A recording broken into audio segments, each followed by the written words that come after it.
نحمدہ ونصلی علی رسولہ الکریم اما بعد فاعوذ باللہ من الشیطان الرجیم بسم اللہ الرحمن الرحیم۔ ہمیں کرنی ہے شہنشاہ بطحا کی رضا جوئی، وہ اپنے کھو گئے تو رحمت پروردگار اپنی۔ پیارے محترم اسلامی بھائیوں، آج کے پرفتن دور میں علم دین سے کافی دوری کے باعث ہم رسول کریم رؤوف الرحیم صلی اللہ علیہ وآلہ وسلم طریقے مبارکہ کو چھوڑتے ہوئے نظر آتے ہیں۔ آج ہماری اکثریت کی بولنے کے اندر ذرا بھی احتیاط نہیں ہوتی، فحش کلامی اور گالی گلوچ نہ کہنے کی باتیں کہہ دیتے ہیں۔ آج ہمارا کردار، گفتار ساری غیروں کے طور طریقے ہم نے اپنا لیے۔ رسول کریم رؤوف الرحیم صلی اللہ علیہ وآلہ وسلم کا اخلاق کریمانہ کتنا اعلیٰ تھا کہ اللہ رب العزت جل مجدہ نے ارشاد فرمایا کہ انکا لعلی خلق عظیم، یعنی کہ یہ محبوب تمہاری خو یعنی تمہارا اخلاق بہت اعلیٰ ہے۔ اعلیٰ حضرت امام اہل سنت رسول کریم صلی اللہ علیہ وآلہ وسلم کے اخلاق کریمانہ کے اوپر جو اللہ رب العزت نے اپنے کلام بلاغت میں تعریف فرمائی ہے، اس کے متعلق فرماتے ہیں کہ تیرے خلق کو حق نے عظیم کہا، تیری خلق کو حق نے جمیل کیا، کوئی تجھ سا ہوا ہے نہ ہوگا شاہ، تیرے خالق حسن و ادا کی قسم۔ آج کے پرفتن دور میں ہم دین سے اتنے دور ہو گئے کہ ہماری بولنے کا انداز بالکل سراسر رسول کریم صلی اللہ علیہ وسلم کے طریقے کے خلاف ہے، اور بالکل ہم ایک غیر اسلامی طرز کے پر ہم بولتے ہیں۔ آج ہماری پہچان اسی طرح کی ہو گئی ہے۔ حضور نبی پاک صلی اللہ علیہ وسلم نے ارشاد فرمایا کہ فحش کلامی سے بچو، کیونکہ اللہ تعالیٰ فحش اور فحش کہنے والے کو پسند نہیں فرماتا۔ اور ایک مقام پر ارشاد فرمایا رسول کریم رؤوف الرحیم صلی اللہ علیہ وسلم نے کہ مومن عیب نکالنے والا اور لعنت کرنے والا اور فحش گو یعنی فحش کلامی کرنے والا اور بے حیا نہیں ہوتا۔ یہ ترمذی شریف کے اندر ہے، اور شعب الایمان وغیرہ میں ہے کہ حضور نبی پاک صلی اللہ علیہ وسلم نے ارشاد فرمایا کہ ہر فحش کلام کرنے والے پر جنت کا داخلہ حرام ہے۔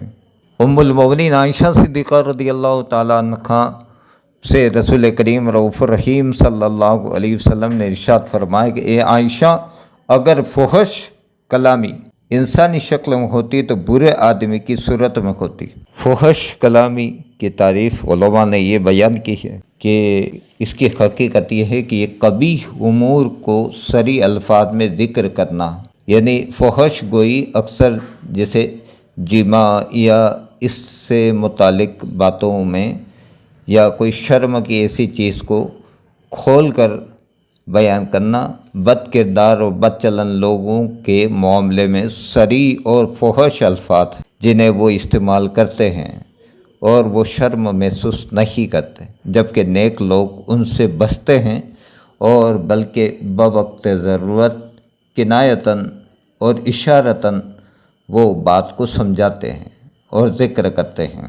امام غزالی رحمۃ اللہ علیہ فرماتے ہیں کہ فحش گوئی کا سبب مخاطب کو ایذا پہنچانے کا قصد ہوتا ہے، یا پھر فحش گوئی عادت کے سبب بھی ہوتی ہے جو کہ فاسقوں اور برے لوگوں، بد باطن اور برے لوگوں کی صحبت سے بنتی ہے۔ حضرت سیدنا ایاز بن حمار رضی اللہ تعالیٰ عنہ بیان کرتے ہیں کہ میرے مدینے کے تاجدار صلی اللہ علیہ وآلہ وسلم سے عرض کی، یا رسول اللہ صلی اللہ علیہ وسلم، میری قوم کا ایک شخص مجھے گالی دیتا ہے، اور حالانکہ وہ خصب اور شرافت میں مجھ سے کمتر ہے، اگر میں اس سے بدلہ لوں تو کیا مجھ پر کوئی گناہ ہے؟ تو رسول کریم صلی اللہ علیہ وسلم نے ارشاد فرمایا کہ ایک دوسرے کو گالی دینے والے شیطان ہیں جو ایک دوسرے کو جھٹلاتے ہیں اور الزام لگاتے ہیں، تم اس سے بچو۔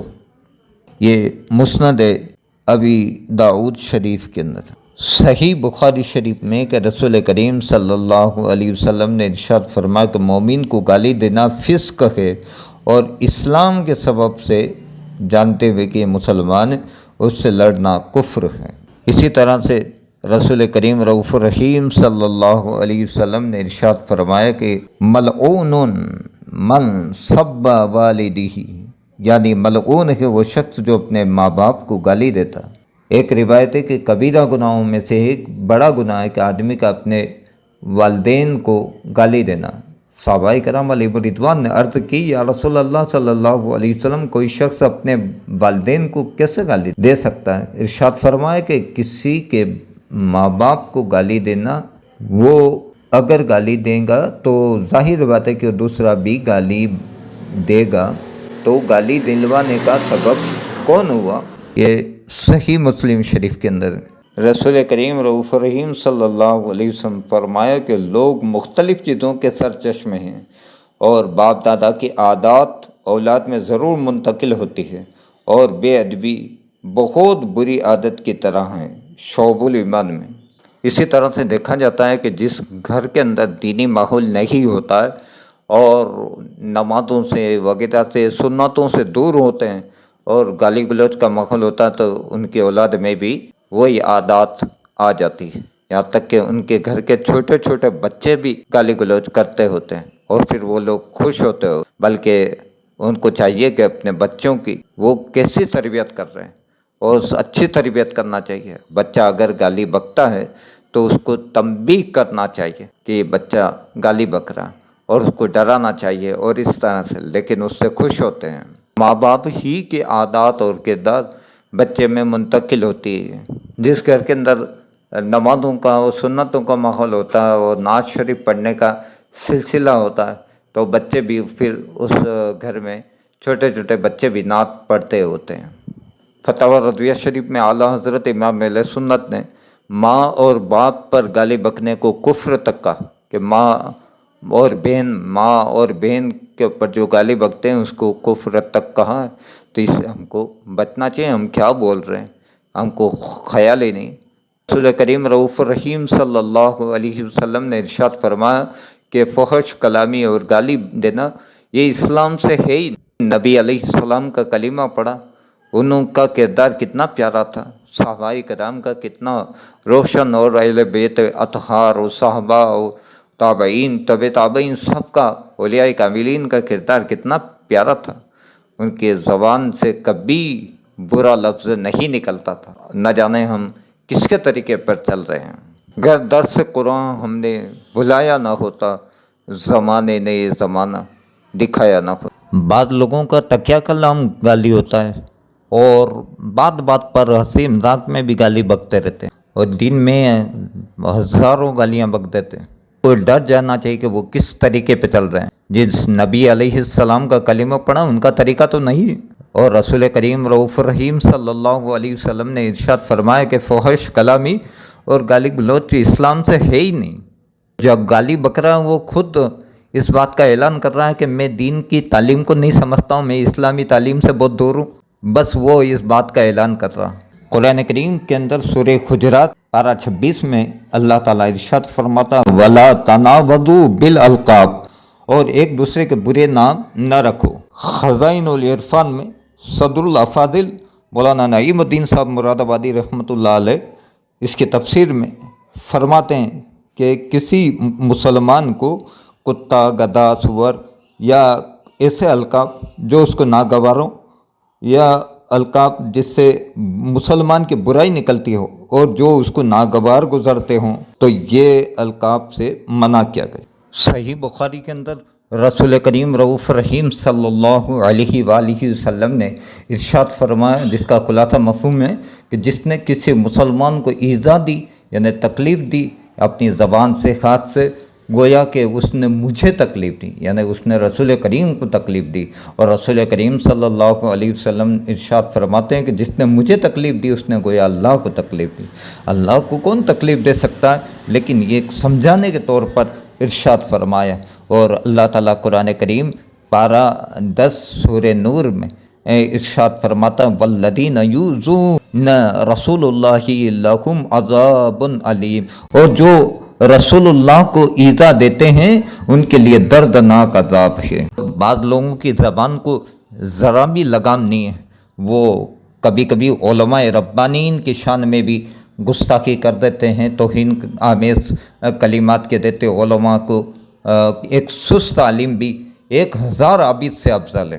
جیسے کسی مسلمان کو گالی والا اسی وقت فاسق ہو جاتا ہے، بخاری شریف کتاب الایمان میں۔ عوام کو گالی دینا بھی کبیرہ گناہ سے، لیکن علماء کو گالی دینا تو کفر کے اندر جا پڑتا ہے۔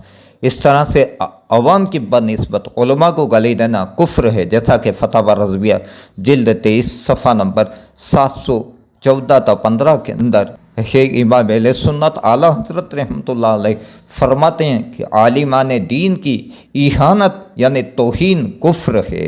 اسی کے اندر فتاوی رضویہ جلد 23 میں اور فتاوی رضویہ کی اور دوسری جلد کے اندر بھی اسی طرح فتاوی رضویہ جلد 14 میں بھی 21 میں بھی ہے۔ اور عالم دین سے بلا وجہ بغض رکھنے میں خوف کفر ہے، اگرچہ اہانت نہ کرے یعنی توہین نہ کرے، لیکن بغض رکھے اس کے بارے میں بھی کہ اس کا خاتمہ ایمان پہ نہ ہوگا۔ ایک خلاصۃ الفتاوی کے حوالے سے اعلیٰ حضرت امام اہل سنت نے فتاوی رضویہ جلد 23 کے اندر اور 21 میں لکھا، جس نے کسی عالم سے بغیر کسی وجہ سے ظاہر کہ دشمنی رکھی تو اس پر کفر کا اندیشہ ہے۔ جیسے کسی عالم دین جو واقعی سنی صحیح عقیدہ ہے اور اس کو گالی بکتا ہے یا برا بھلا کہتا ہے تو اسی وقت اس پہ اگر وہ اس کو عالم سمجھتا ہے کہ یہ عالم دین تو اس پہ حکم کفر ہے۔ ہمیں کرنی ہے شہنشاہ بطحا کی رضا جوئی، وہ اپنے ہو گئے تو رحمت پروردگار اپنی۔ درس قرآن ہم نے بھلایا نہ ہوتا، زمانے نے یہ زمانہ دکھایا نہ ہوتا۔ خدا را ان برے افعال سے سچے توبہ کریں اور سرکار مدینہ صلی اللہ علیہ وسلم کے نقش قدم پر چلنا عین ایمان ہے، اور انہی کی زندگی ہمارے لیے نمونہ عمل ہے۔ لقد کان لکم فی رسول اللہ اسوۃ حسنہ، کہ رسول کریم صلی اللہ علیہ وسلم کی زندگی ہمارے لیے بہترین نمونہ عمل ہے، بہترین آئیڈیل ہے۔ فلاح و کامرانی نرمی و آسانی میں، ہر بنا کام بگڑ جاتا ہے نادانی میں۔ ڈوب سکتی ہی نہیں کشتی موجوں کی طغیانی سے، جس کی کشتی ہو محمد کی نگہبانی میں۔ ان افعال قبیحہ اور ان برے کاموں سے سچی توبہ کر لیں، اور آج سے ہم نیت کر لیں کہ ہم رسول کریم رؤوف الرحیم صلی اللہ علیہ وسلم کے بتائے ہوئے طریقے مبارکہ کے اوپر عمل کریں گے۔ اسی کے پر عمل کرنا سنت مبارکہ، سنت پہ چلنے والا، دین پہ چلنے والا، اسی کے لیے کامیابی و کامرانی ہے۔ وما علینا الا البلاغ المبین۔